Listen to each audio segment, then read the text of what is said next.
طبيبي قريب هل سقامي تسمع يقابلني يوم المقفى المشفع أراني إذا ما جئت يوما محمدا تحقق آمالي كما أتوقع محمد خير العالمين وسيلتي أتاك خديم ضارع يتشفع لا إله إلا الله لا إله إلا الله لا إله إلا الله محمد رسول الله لا إله إلا الله محمد رسول الله لا إله إلا الله محمد رسول الله. بسم الله الرحمن الرحيم الحمد لله رب العالمين وأفضل الصلاة وأتم التسليم على سيدنا محمد الصادق الوعد الأمين وعلى آله وصحبه أجمعين. Chers frères et sœurs en Dieu l'exalté, nous avons l'immense plaisir de vous présenter cet exposé qui a trait au sublime portrait de l'homme du 7e siècle, de ce merveilleux homme qui n'a cessé de marquer les esprits, qui fit ce merveilleux voyage nocturne, Al-Isra ou Al-Mi'raj, à qui il a été révélé le saint et noble Coran, de cet homme merveilleux qui a œuvré pour l'humanité pendant 23 années, dans des situations parfois très compliquées, avec peu de moyens, mais qui avait à sa disposition un soutien de taille, soutien indéfectible de Allah subhanahu wa ta'ala qui l'avait chargé de cette noble mission. Sallallahu alayhi wa sallam a conquis le monde, il l'a assaini. Il a développé une nouvelle forme de cohabitation entre les peuples en général et entre les êtres humains en particulier. L'homme en général a besoin des expériences du passé pour éclairer son présent et son avenir. Et tous ceux qui ont eu à œuvrer pour améliorer ce monde méritent notre attention, notre respect et notre admiration. Et les plus méritants sont certainement les envoyés de Dieu, l'exalté. Chacun de ces envoyés, pendant sa période de prophétie, s'est présenté à l'univers comme modèle de comportement moral et de conduite supérieure. Certains d'entre eux étaient des modèles de résistance, d'autres des symboles d'abnégation, de sacrifice, de passion pour la vérité et l'unicité de Dieu, de soumission à la volonté divine, de piété et de chasteté. L'homme avait besoin d'un autre guide qui serait le socle de toutes ses qualités. Il avait besoin d'une réponse aux différentes questions que l'univers n'a cessé de lui poser. Il allait retrouver cet homme en la personne de Sayyidina Muhammad sallallahu alayhi wa sallam, l'éventail complet de connaissances qui allait exercer un pouvoir divin dans une parfaite humilité, secouant de fait la psychologie des dirigeants de ce monde. Cet homme du 7e siècle était un modèle parfait, universel, ayant entre ses mains un livre guide dans lequel sont inscrites des paroles sacrées destinées à l'homme, ce dernier ne cesse de fréquenter les périphéries du péché, car lui-même étant otage le plus souvent du temps de ses passions et de ses envies versées à la mondanité. Toute personne qui voyait de loin le prophète Mohammed sallallahu alayhi wa sallam était impressionnée, et quand il se rapprochait, on l'aimait davantage. On avait envie de le servir, de lui tendre la main. On avait cette grande envie de le côtoyer, de partager avec lui nos soucis, nos malheurs, nos désirs, notre foi, nos pensées, nos secrets, nos bonheurs. On avait envie de ne plus jamais le quitter, tellement il fascinait les hommes, tellement il était d'une mansuétude inégalée, d'un exceptionnel courage, d'une gentillesse qui avait même fini d'inquiéter ses principaux adversaires. Le prophète Mohammed sallallahu alayhi wa sallam était la figure la plus emblématique de l'histoire du Hijaz. Entre le début de la révélation, alors qu'il avait 40 ans, et le jour où il se rendit vers son Seigneur, alors qu'il venait d'en avoir 63 ans, je rappelle que Sayyidina Ali en avait 33. Le prophète sallallahu alayhi wa sallam était le sublime envoyé, le mieux informé sur la psychologie de chacun des êtres humains à qui Dieu a donné le privilège de fouler ses univers.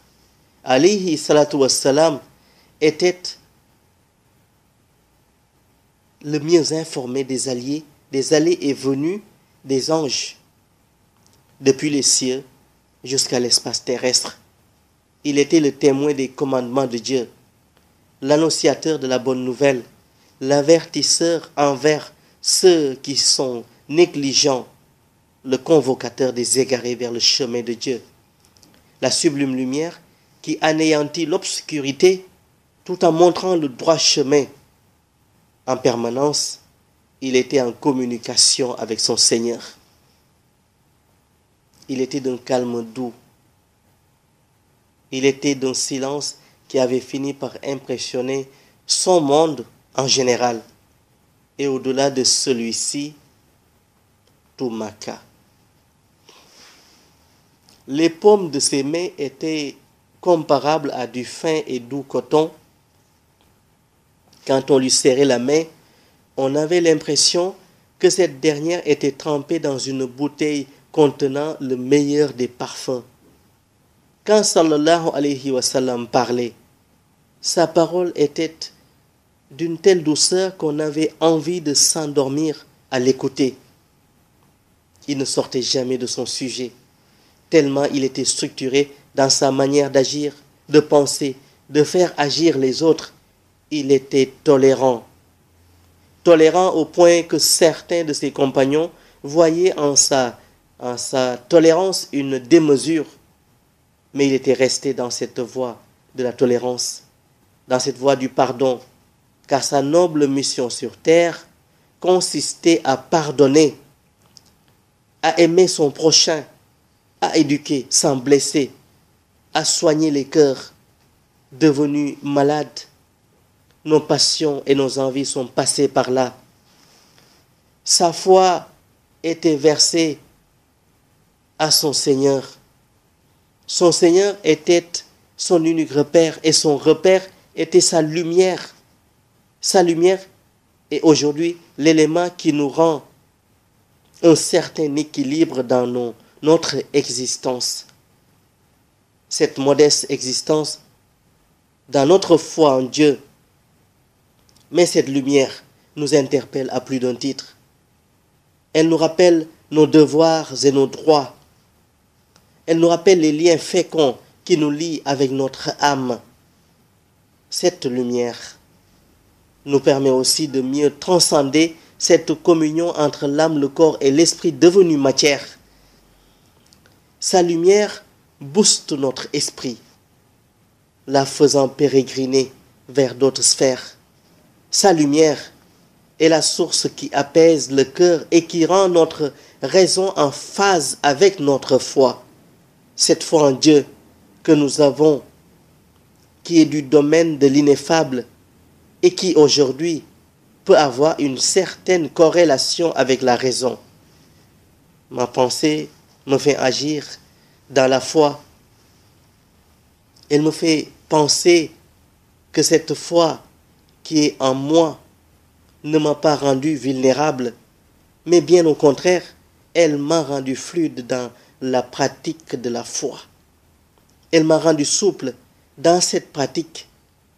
Elle m'a rendu serein dans ma manière de rendre ma modeste personne dans sa position initiale où la naissance ne côtoie pas la durée de notre vie, mais elle va directement côtoyer la phase finale qui est la finitude, la mort telle qu'annoncée par le Seigneur.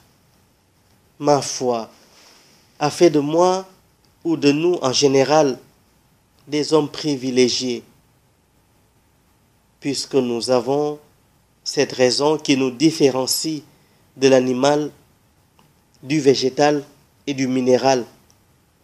Ma foi m'a conduit à comprendre que même si ces trois autres éléments n'ont pas cette pensée que nous avons le privilège d'avoir auprès d'Allah subhanahu wa ta'ala, elle m'a permis de comprendre que j'ai le droit et le devoir réunis de faire booster ma personne à l'ancrer dans la phase de solidarité avec ces autres éléments précités. Souvent, certaines personnes disent qu'elles aiment énormément le prophète Mohammed sallallahu alayhi wa sallam. Et quand la personne le pense et agit en ce sens, tout en démontrant cet amour ô combien profond qu'il éprouve pour sallallahu alayhi wa sallam, alors, sa position sur terre devient intéressante à plus d'un titre. Comment cette personne est arrivée à sentir cet amour qu'elle voue à sallallahu alayhi wa sallam? Comment elle a eu la chance de l'extérioriser? Voilà les différentes questions que tout homme devrait se poser, à la différence d'autres personnes qui se sont focalisées à ceux-là qui ont un jour servi le prophète Mohammed sallallahu alayhi wa sallam avec abnégation et qui ont dû bloquer leur réflexion, leur amour sur ces érudits admis dans le cercle restreint des élus de Dieu. Ils ne sont et ne demeurent que des disciples de ce merveilleux envoyé de Dieu, le socle, le garant, le décrypteur, le récepteur, le transmetteur du noble et saint Coran, Muhammad Rasulullah sallallahu alayhi wa sallam. Il n'y a eu aucune ombre sur la vie de l'homme de Makka, sur ses enseignements. Et si ce n'était le Coran, nous aurions eu peu d'informations sur Moussa, encore moins sur Ibrahim alayhi salam, et encore moins sur Isa ibn Maryam alayhi salam. Le prophète sallallahu alayhi wa sallam est venu lui-même nous éclairer sur la vie des autres envoyés, sur notre existence, sur le mouvement des anges, le cycle des pluies, sur la science, la chimie, sur l'économie, sur notre raison, sur la foi en général, sur Dieu, sur son unicité, sur nos droits, sur nos devoirs. Le prophète sallallahu alayhi wa sallam n'avait ni protocole, ni garde du corps. Il était accessible et il ne se plaignait jamais, jamais quand la foule affluait vers lui. Il était d'humeur toujours gai. Il était bienveillant et avait une conscience limpide. Il était affable et courtois. Il ne se montrait jamais rude envers quelqu'un. Son silence était parlant il ne faisait de la peine à personne. Bien au contraire, il rassurait son monde de par sa gentillesse et sa compassion légendaire. Quiconque le rencontrait pour la première fois était impressionné, et plus on le connaissait, plus on devenait plus attaché à lui, avec une envie débordante de le servir, de lui confier nos secrets, nos souffrances, nos bonheurs, nos malheurs. En un mot, il était le centre où convergeaient toutes les âmes, tous les mystères. Il était d'une telle douceur, d'une telle grâce, et n'aimait point offenser. Il ne se montrait jamais furieux pour toute offense à sa propre personne. Il ne lui traversait jamais l'esprit de se venger ou de trahir. Chers frères et sœurs en Dieu, l'exalté,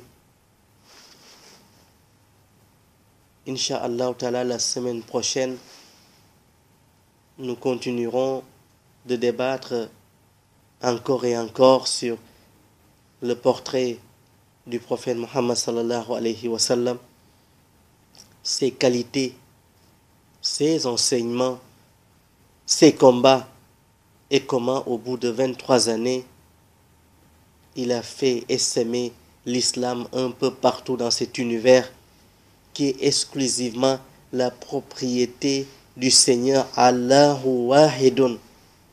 Nous demandons donc à Dieu, le glorifié, de nous gratifier de ses faveurs. Nous lui demandons de nous rappeler à chaque fois ce pourquoi il nous a envoyés sur terre, et de nous rappeler à chaque fois où nous allons finir dans cette logique de séparation du corps et de l'âme. Nous demandons à Allah subhanahu wa ta'ala de nous exempter de tout péché, des plus graves aux plus véniels. Nous lui demandons de nous soumettre à ses convenances et que jamais nous ne puissions en sortir par la grâce de son ultime envoyé, de celui qui a éclairé le monde avec modestie, de celui qui a à son dos ce poinçon où toutes les informations qui ont trait à l'univers sont logées par la grâce de cet homme merveilleux pour qui Dieu a créé Isra wal Mi'raj, par la grâce de cet homme à qui Dieu a dit dans le Coran wa innaka la'ala khuluqin azim, et tu es certes d'une éminente moralité, par la grâce de celui à qui Dieu a offert Al-Kawthar, cette abondance qui n'a aucune fin, cette abondance qui est remplie de dons et de dons infinis. Al-Haqqu min Rabbikum, faman sha'a falyumin, wa man sha'a falyakfur. Wassalamu alaykum wa rahmatullahi ta'ala wa barakatuh. لا إله إلا الله لا إله إلا الله لا إله إلا الله محمد رسول الله لا إله إلا الله محمد رسول الله لا إله إلا الله محمد رسول الله أتيت بسنوي ثم أهلي وإلدتي ذراعا وحول الهاشمي نتجمع وخلفي جموع ينتمون لحزبكم يعمهم التشفيع أجمع أكتع